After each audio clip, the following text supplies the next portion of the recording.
ETF index mutual funds నేర్చుకుని stock మార్కెట్లో రాణించాలనుకుంటున్నారా? వెంటనే ఈ నెంబర్కి కాల్ చేయండి.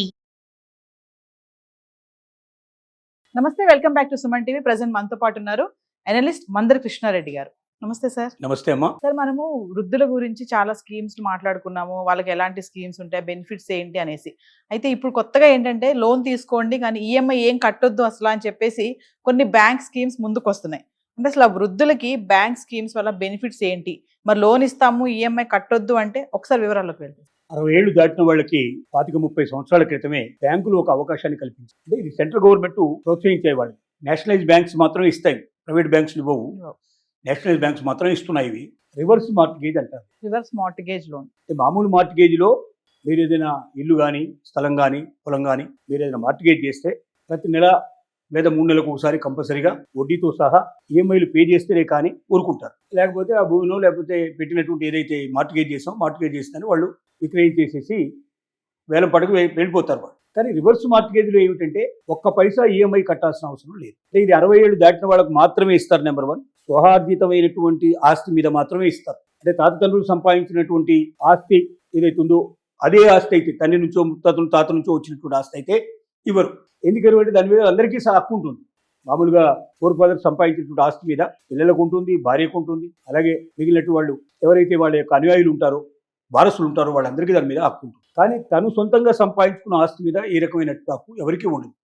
తన ఇష్టం, తను ఎవరికంటే వాళ్ళకి ఇవ్వచ్చు, లేదా ఏదైనా చారిటబుల్ ట్రస్ట్ కూడా రాసివ్వచ్చు, అభ్యంతరం లేదు. అలాంటి ఆస్తుల మీద రివర్స్ మార్టిగేజ్ కింద నేషనలైజ్ బ్యాంక్స్ లోపల దీన్ని తాకట్టు పెట్టేసి డబ్బు తీసుకోవచ్చు. ఎంత డబ్బు ఇస్తారంటే 50% నుంచి ఎబోవ్, మినిమం 50%.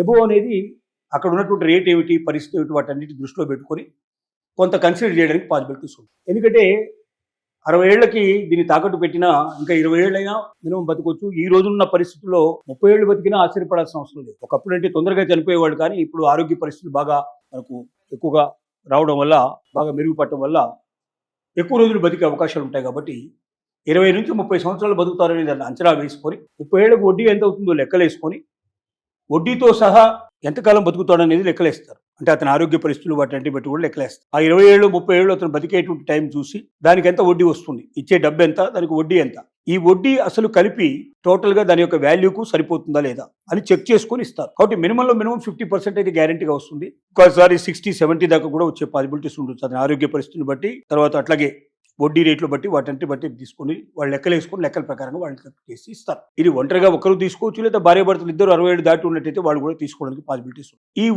ఇచ్చినట్టు డబ్బుల్ని ఇక ఈఎంఐ కట్టాల్సిన అక్కర్లేదు, రూపాయి కట్టాల్సిన అక్కర్లేదు. ఇతను బతుకున్నంత కాలం రూపాయి కట్టాల్సిన అవసరం లేదు. ఒకవేళ కట్టాలనుకుంటే కడితే మొత్తం డబ్బులు కట్టినట్టయితే ఆటోమేటిక్గా మార్టిగేజ్ నుంచి తీసేసి మళ్ళీ ప్రాపర్టీ వాళ్ళకి ఇచ్చేస్తారు. కాదు, పిల్లలు ఎక్కడో ఉంటున్నారు, ఎవడు రూపాయి పంపించట్లేదు, ఎవరు సాయం చేయడం లేదు, ఈ ఆస్తులు పిల్లల కోసం ఉంచి మనం అవస్థలు పట్టడం ఎందుకు, మనం బాధలు పట్టడం ఎందుకు, పోనీ అమ్మేద్దాం అంటే మంచి ప్రాపర్టీస్ కదా, అమ్మేస్తే వాళ్ళకు రాకుండా పోతాయో, వాళ్ళకి కాకుండా పోతాయో అనే భయం ఉండడం వల్ల ఇది మంచి పద్ధతి. బ్యాంకులు భద్రంగా ఉంటాయి పేపర్స్ అన్ని కూడా.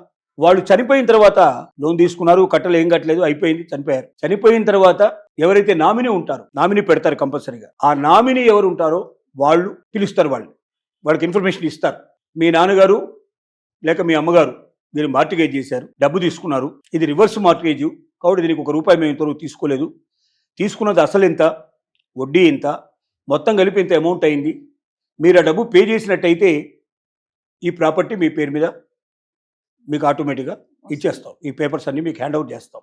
లేదు మీరు కట్టనంటే దీన్ని మార్టిగేజ్ చేసినట్టు కాదు, కాబట్టి దీన్ని ఏం చేస్తామంటే వేలం వేస్తాం. ఆ వేలంలో ఎంత డబ్బు వస్తుందో చూసి మాకు రావాల్సిన డబ్బు అంతా మేము తీసుకుని మనం మిగిలితే మీకు ఇస్తాం. మాకు రావాల్సింది కాకుండా ఇంకా తక్కువ వస్తే వారసులు కట్టాలని ఇన్ఫర్మేషన్ ఇస్తాం, ఎవరికైతే ఈ ప్రాపర్టీ పోతుందో వాళ్ళకి. సో ఇది వాళ్ళు చెప్పేటువంటి విషయం అన్నట్టు. సో దీనివల్ల ఏమిటి లాభాలు అంటే, వృద్ధాప్యంలో ఉన్నటువంటి వాళ్ళని పిల్లలు దగ్గరికి రానివ్వకుండా, వాళ్ళు దగ్గరికి రాకుండా, వీళ్ళకి ఏ రకమైన సహకారం అందించకుండా, వీళ్ళకి ఆర్థికంగా డబ్బు ఇవ్వకుండా, వీళ్ళ అవసరాలు తీర్చకుండా, వీళ్ళ ఆరోగ్యానికి చూడకుండా నెగ్లిజెన్సీ ఎవరైతే చూపిస్తున్నారో అలాంటి పిల్లలకు, అలాంటి పరిస్థితుల లోపల ఈ ప్రాపర్టీని మార్టిగేజ్ చేసేసుకొని రివర్స్ మార్టిగేజ్ ద్వారా డబ్బు తీసుకొని తిరిగి చెల్లించాల్సిన అవసరం లేకుండా తమ జీవితాన్ని అంతా కూడా సంతోషమైన చేసుకుని, దీన్ని ఒకేసారి మొత్తం తీసుకోవచ్చు, లేకపోతే విడతల వారిగా ఇన్స్టాల్మెంట్లో కూడా డబ్బు తీసుకోవచ్చు, మన ఇష్టం.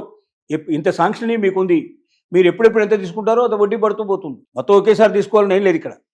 సపోజు ఒక 50 లక్షలు శాంక్షన్ అయింది అనుకోండి, 50 లక్షలు ఒకేసారి తీసుకోవాల్సిన అవసరం లేదు. ఇవాళ 5 లక్షలు అవసరం తీసుకున్నారు, మళ్ళీ 2 సంవత్సరం తర్వాత ఇంకో 5 లక్షలు 10 లక్షలు ఇలా కూడా తీసుకుంటూ వెళ్ళొచ్చు.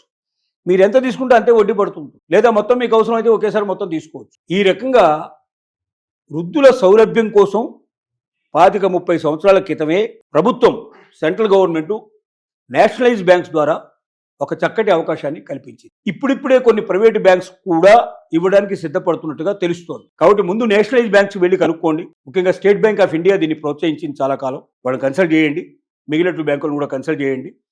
ఎవరికైనా అవసరమైతే సీనియర్ సిటిజన్ దీని ద్వారా లాభం పొందండి. రాని పిల్లల కోసం, ఎప్పుడు వస్తారో తెలియని పిల్లల కోసం, మీ దగ్గర ఉన్నటువంటి ప్రాపర్టీస్ వాళ్ళ కోసం ఉంచి మీరు అవస్థలు పడుతూ మీరు బాధపడుతూ ఉండకండి. మీ అవస్థల నుంచి బయటికి రావాలంటే చక్కగా బ్యాంకులో మార్టిగేజ్ చేసేసి డబ్బు తీసుకొని మీ అవసరాలు తీర్చేసుకోండి.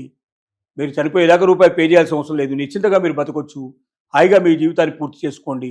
తర్వాత ఏం జరుగుతుందో తర్వాత జరుగుతుందో దానికి మనకు సంబంధం లేని విషయం. Thank you sir.